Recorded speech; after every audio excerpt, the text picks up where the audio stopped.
ఇంతకీ ఏ business decide అయ్యావు? మన వీడియోస్‌కి వచ్చిన కామెంట్స్ అన్నీ చూసా. అందరూ మాక్సిమం క్లాతింగ్ అన్నారు. క్లాతింగ్‌లో శారీస్ బిజినెస్ మంచి డిమాండ్ ఉంది. Saris business fix.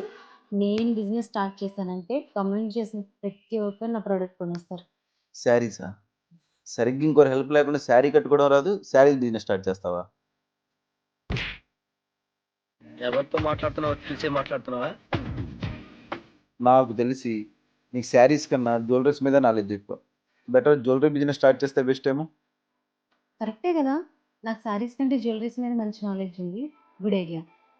ఎంత కాదు జ్యువెలరీ బిజినెస్ ఫిక్స్. ఫిక్స్ అంటే ఫిక్స్. ఫిక్స్ అంటే ఫిక్స్. Okay okay okay. అయితే జ్యువెలరీ బిజినెస్ ఫిక్స్. సరే.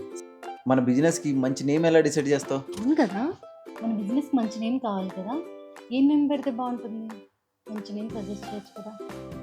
నేను కాదు కానీ వాళ్ళని అడిగి చెప్తారు. So finally we decided to start a imitation jewellery business. మా జ్యువెలరీ బిజినెస్ నచ్చేలాగా మంచి యూనిక్ నేమ్స్ని కమెంట్ బాక్స్లో సజెస్ట్ చేయండి. Thank you all.